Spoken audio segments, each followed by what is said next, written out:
What is going on, guys? This is your boy, the MC Tam, on Tanveer Syed, Tan Tiger 01, the Bengal Dragon. Make sure to hit that like button, hit that subscribe button. Follow me on Twitter, Tan Tiger 01, Twitch at MC Tam 1, and follow me on Instagram as well. I'm here to give you my thoughts on the India versus Afghanistan match that happened in the Asia Cup 2018, the Super 4 stage. First off, congratulations to Afghanistan. Went down fighting. Went down fighting. To the point that India failed to win. They caused India to fail to win. And given the rank difference, given the ODI rank difference, this is not a good sign for India. Let me tell you that. But first off, props to Mohammad Shahzad for his century against India, albeit a very pedestrian, that's the word I'll use, pedestrian bowling effort. Albeit against the very pedestrian bowling effort, but still, congratulations to Mohammad Shahzad. It's not his fault that India bowled like absolute crap. It's not his fault, but he got a bat against what he got. Power enhancements disabled. Power enhancements enabled. Right. Sorry, I'm just checking something. Right. Muhammad Nabi also batted pretty well, and although the 253 or 252 at one point it seemed a little below par to me. Because given how cleanly Mohammad Shahzad was hitting the ball and whatnot, you expected them to go at least 270, maybe 265, at least 265, maybe 270, 280, at least 265. But kudos to Ravindra Jadeja, who got 3 wickets. And once again, I'll get to India's bowling in a bit, but Ravindra Jadeja, he got the most number of wickets. And the Khalil Ahmed and whatnot, Deepak Chahal and whatnot, they got, I think, 1 wicket apiece, and I think Kuldeep Yadav got 2 of them. Kedar Yadav might have gotten 1 as well. Okay, that was for Afghanistan's batting. Let's talk about India's bowling. Khalil Ahmed. Why is I saw the highlights. Why is the ball taking over almost a second to reach the batting crease? Khalil Ahmed, you bowl that slowly, of course you're going to get hit. Of course you're going to get hit. Of course people are going to take you for runs. Same thing, Deepak Chahal. But what, economy 9 point something, I think? Where's your pace? They were bowling like absolute associate nation pace. People who have just been training for 6 weeks, who people came up from the streets and training for 6 weeks on how to do fast bowling. And this is the best you can get, and that's the best they can do only in 6 weeks. Because before that, they never figured out what a cricket ball looks like. Same thing with the spinners. I'm like, why is the ball taking almost 1.5 seconds to reach the popping crease? Listen, I've seen cricket enough, and I've bowled with the red ball and the white ball enough to know that is not an acceptable pace. And yes, I made a comment before that India have they have 30-35 people ready to go. Maybe it's time for me to take back that comment, because obviously when you compare them to a Bhuvneshwar Kumar or a Umesh Yadav or even a Jasprit Bumrah, Khalil Ahmed and Siddharth something, I can't even remember his last name. He's that irrelevant. And Deepak Chahal, they look today like they absolutely don't belong. They don't belong in that, in that setup. And wait a minute, wasn't this the same bowling side that was there, or pretty much the same bowling side that was there? Not fully, but this Khalil Ahmed and whatnot, they were there when Hong Kong almost pulled one off against India. I'm sorry to say this, but this also shows that India's bowling strength is not that good. When you have someone like somewhat of a part-timer, I'm sorry, Ravindra Jadeja, I do not consider him to be a genuine left-arm spinner. Like a dedicated, I can't.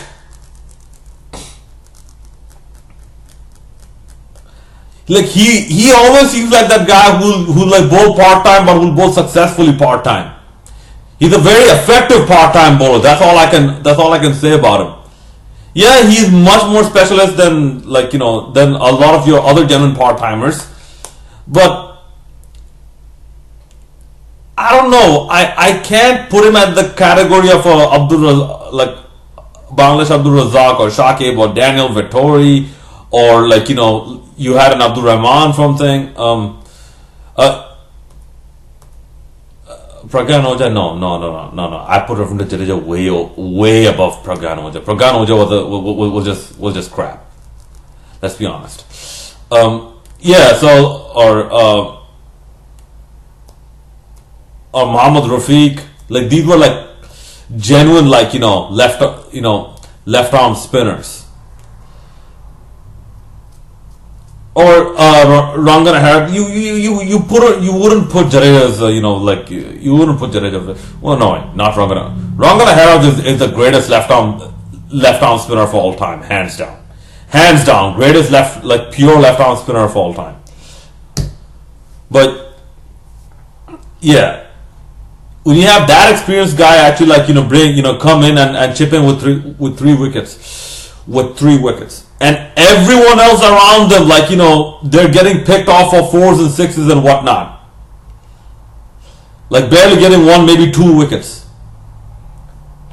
Yeah, it does not bode very well for not only your reserve bowling attack, but even your spin attack.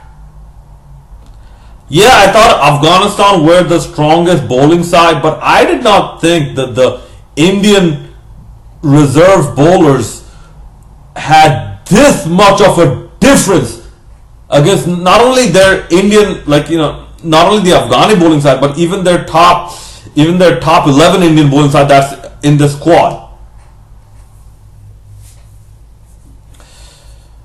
So that being said, 252. Okay, the batting. Here's where India is much more stronger, because India is a very, very much more formidable batting side than they are a bowling side. So KL Rahul and finally Ambati Rayudu finally hopefully got into some form which can actually help them out in the finals. Whoever the opponent may be, India, or Pakistan or Bangladesh. So they did pretty well, but maybe they did not. And at one point, after 15 overs, they're 111 for 0 or something like that. No, after 15 overs, they're 99 for 0 or something like that. Maybe they didn't look at how Imrul Qais and Mahmudullah and Liran Das actually succeeded in playing Rashid Khan, and only looked at how they failed, the times they got out, how they failed to play Rashid Khan. Maybe they were just looking at the wrong footage, and Muhammad Nabi as well. But you know what? Kudos to Rashid Khan, Muhammad Nabi, and Gulbuddin Naib and Aftab Alam. Kudos to them. They took that Bangladesh loss hard, because they had a freaking point to prove with this one. They said, "Fuck that! We're not getting out of this tournament." Excuse me. We're not getting out of this tournament with our heads held down just like that. That 2 games we came this close. but now we are knocked out. We're not going out on such a bad rep. We're not going out leaving such a bad impression. And lo and behold, they put some pressure on India. And the Indian nerves started to break. 3 runouts. Yeah. Pitch was sticky. Yeah. Afghanistan played on the same pitch as well. Yeah. 3 runouts. This is not like India to have 3 runouts against Afghanistan. This is not like India to have 3 runouts. And in the end, we get a rarity. We get a score-leveled tie in Afghanistan's last game in the Asia Cup 2018. So, Afghanistan as a team, yes, they have a lot more things to improve, but mostly it's to do with their experience and their temperament, which will come with time. There's no substitute for that. There's no substitute for for experience. Trust me. Take it from a person who has studied a lot of cognitive psychology. There's no real equivalent substitute for experience. Trust me. But India, I'll just have to say, India failed. Afghanistan succeeded. Maybe this will put a bit of a dampener in their momentum, but still, India are the favorites to win this Asia Cup.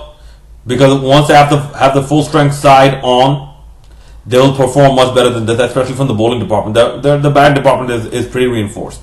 The bowling department, if they have to look back at it, yes, their pacers need more. Their pacers need more backup, like in terms of reinforcement. Their pace department, their pace department need more legitimate, qualified reserves. And Afghanistan, hats off to you. Alright, that's about it. Let me know what you guys thought about this match in the comment section below. It's your boy, the Entertainment and V-Side, the Bengal Dragon, signing out. Power enhancements enabled.